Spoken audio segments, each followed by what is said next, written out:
அண்மையில் இலங்கையினுடைய குடிவரவு குடியகழ்வு திணைக்களம் ஆன்லைன் மூலமான விசா நடைமுறைக்காக ஒரு இணையதளத்தை அறிமுகம் செய்திருந்தாங்க. அது தொடர்பான வீடியோ ஒன்று நான் உங்களுக்கு தந்திருந்தேன். அதில் வந்து எந்தெந்த நாடுகள்லேருந்து நீங்கள் வரப்போறீங்களோ அங்கேருந்து நீங்கள் பார்க்கும்போது உங்களுக்கு எவ்வளோ கட்டணம், எத்தனை நாளில் என்னென்ன டாக்குமெண்ட்கள் வந்து கொடுக்கணும் அப்படின்ற மாதிரி உங்களுக்கு அதிலே சொல்லப்பட்டிருக்கு. அந்த மாதிரி விசாக்களை எடுத்துகிட்டு நீங்கள் சுற்றுலா பயணிகளாக நாட்டுக்குள்ளே வரலாம். நீங்கள் என்னென்ன தேவையோ அந்தந்த தேவைக்கு ஏற்ற மாதிரி விசாக்களை அதிலே நீங்கள் பெற்றுக்கொள்ளக்கூடியதாக இருக்கும். அது மட்டும் இல்லாமல் இங்கே வந்து நாட்டுக்குள்ளே இலங்கைக்குள்ளே வந்து கூட விசா பெற்றுக்கொள்ளக்கூடிய நாடுகளும் நிறைய இருக்குது. அந்த மாதிரி ஒவ்வொருத்தருக்கும் ஒவ்வொரு விதமாக இந்த நடைமுறை இருக்குது, தொடர்ந்தும் இருக்குது. அதோட நேற்றைய நாளிலிருந்து இன்னும் ஒரு அந்த விசா பிரச்சனை கடந்த கிழமை வந்து விமான நிலையத்தில் இடம்பெற்ற ஒரு குழப்ப நிலை காரணமாக ஒரு சில விஷயங்கள் வந்து பேசப்பட்டு கொண்டிருக்கு. தொடர்ச்சியாக இந்த விசா நடைமுறையில் ஏதாவது மாற்றம் கொண்டு வரப்பட்டிருக்காண்டு அந்த அளவுக்கு பெரிய ஒரு மாற்றம் கொண்டு வரப்படலை. ஆனாலும் வெளிநாட்டு சுற்றுலா பயணிகளுக்கு ஒரு நபருக்கு 50 அமெரிக்க டாலர்களை வசூலிப்பதற்கு பெற்றுக்கொள்வதற்கு அமைச்சரவை அனுமதி வழங்கியிருப்பதாக சொல்லப்பட்டிருக்கு. இதில் குறிப்பாக முதல் சில நாடுகள் இருக்குது. இலங்கைக்கு வரும்பொழுது எந்த விதமான விசா கட்டணங்களும் செலுத்தப்பட தேவையில்லை. அந்த நாடுகள் பட்டியல் முதலே உங்களுக்கு தெரியும், இருந்தாலும் திரும்ப ஒரு ஞாபகப்படுத்துகிறேன். இந்தியா, சீனா, Russia, Japan, Malaysia, Thailand, Indonesia, இந்த 7 நாடுகளுக்கு இருக்கிற மக்கள் வந்து இலவசமான விசா சேவையை நீங்கள் இங்கே பெற்றுக்கொள்ளலாம். நீங்கள் அங்கேருந்து விசா எடுக்கவே தேவையில்லை.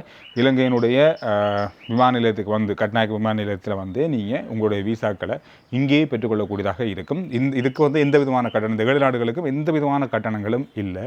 மற்ற நாடுகளுக்கு சுற்றுலா விசாவுக்கு 30 நாளுக்கு 50 அமெரிக்க டாலர்களை எடுப்பதற்கு தீர்மானிக்கப்பட்டிருப்பதாக சொல்லப்படுகிறது. இதுதான் இப்போ இருக்கிற புதிய நடைமுறை. வேறு எந்த ஒரு பெரிய அளவான ஒரு நடைமுறையும் இன்னும் இல்லை, பழைய மாதிரி தான் எல்லாமே இருக்குது. சரி, இதோட இலங்கையில் நிறைய சட்டங்கள் இருக்குது, சில நடைமுறைகள் இருக்குது, சில விஷயங்கள் வந்து இப்படி செய்யக்கூடாது அப்படின்ற பல விதிமுறைகள் இங்கே இருக்குது.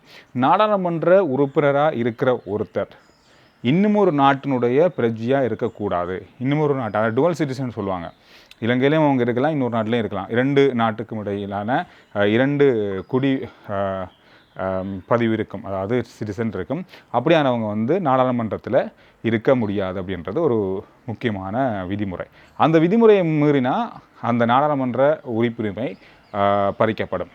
அது கடந்த காலங்களில் நடந்திருக்கு. இன்றைக்கு ஒரு சம்பவம் நடந்திருக்கு.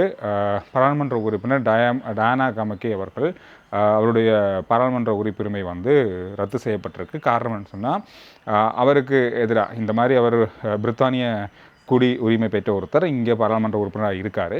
அவருக்கு எதிராக சமூக செயற்பாட்டாளர் ஒருவர் தாக்கல் செய்த மேன்முறையீட்டு மனு விசாரிக்கப்பட்டு அதற்கான தீர்ப்பு வழங்கப்பட்டிருக்கு. அவருடைய பாராளுமன்ற உறுப்புரிமை இடைநிறுத்தப்படுவதாக.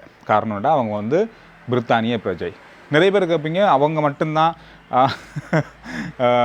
வெளிநாட்டு டுவல் சிட்டிசன் உள்ளவங்க இருக்காங்களாண்டு. சில பேருக்கு ஒரு சந்தேகம் இருக்குது, டுவல் சிட்டிசனை வந்து மறைத்து இங்கே பாராளுமன்ற உறுப்பினராக இருக்கலாம் போலாம் தெரியும்னா அவங்க வந்து நிறைய காலமாக இங்கே இருந்திருக்காங்க, நிறைய காலமாக பாராளுமன்ற உறுப்பினராக இருந்திருக்காங்க. அதனால் இருந்திருக்கிறது வாய்ப்பு இருக்குது. அதை வந்து விசாரித்து தீர்ப்பு வழங்கிய பின்பு தான் அந்த நடவடிக்கை எடுக்கப்பட்டிருக்கு. இன்னும் நிறைய பேர் இருக்காங்க அப்படின்னு சொல்லப்படுது, தெரியலை நமக்கு யாருண்டு. ஆனால் இரட்டை குடியுரிமை உள்ளவர்கள் பாராளுமன்ற உறுப்பினர்களாக இலங்கை சட்டத்தின் அடிப்படையில் இருக்க முடியாது அப்படின்றதுக்கு இன்றைய நாளில் வழங்கப்பட்ட தீர்ப்பும் ஒரு முக்கியமான தீர்ப்பு. அதுக்கு பதிலாக அவங்களுடைய பாராளுமன்ற உறுப்பினர் பதவிக்கு பதிலாக அந்த கட்சியிலேயே இன்னும் ஒருத்தர் நியமிக்கப்படுவார். இதுதான் முக்கியமான விஷயமாக இன்றைய நாளில் பேசப்பட்ட செய்தி. அதோடு இன்னும் ஒரு முக்கியமான ஒரு சுவாரஸ்யமான செய்தி, உலகத்தில் தூங்கும் மக்கள் இருக்கிற நாடுகள் பட்டியலில் இலங்கை 3ஆம் இடத்துல இருக்குது.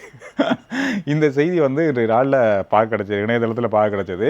அதாவது உலகத்துள்ள அதிக நேரம் உறங்கும் நாடுகள் பட்டியலில் இலங்கையினுடைய 3ஆம் இடம் வழங்கப்பட்டிருப்பது. 60 நாடுகள் சராசரியாக இந்த கணக்கெடுப்பில் 60 நாடுகளை வச்சுக்கொண்டு சராசரியாக கணக்கெடுத்திருக்காங்க. இதற்கமைய இலங்கையில் இருக்கிற மக்கள் வந்து 8.1, அதாவது 8 மணி நேரத்துக்கும் அதிகமாக தூங்குறாங்க. அதனால் 3ஆம் இடத்துக்கு வந்திருக்காங்க. அதோட 12 மணித்தியாலம் தூங்குகிற பல்கோரியா முதலிடத்துலையும், 10 மணித்தியாலமும் 10.2 மணித்தியாலம் நித்திர கொள்கிற அகோலா நாடு 2ஆம் இடத்துலையும் இருக்குது. இதில் வந்து இந்த 60 நாடுகள் பட்டியலில் இந்தியாவும் இருக்குது. இந்தியா 42வது இடத்துல இருக்குது, இலங்கை 3ஆவது இடத்துல இருக்குது. கொஞ்சம் நாம் அதிகமாக தான் தூங்குகிறோம்னு நினைக்கிறேன். வித்தியாசமான சுவாரஸ்யமான ஒரு செய்தியாக இன்றைய நாளில் இந்த செய்தியை பார்க்க கிடச்சது. அடுத்த வீடியோவில் சந்திக்கலாம். RJ Chandru report YouTube channel, Facebook page ரெண்டையும் ஃபாலோ பண்ணுங்கள்.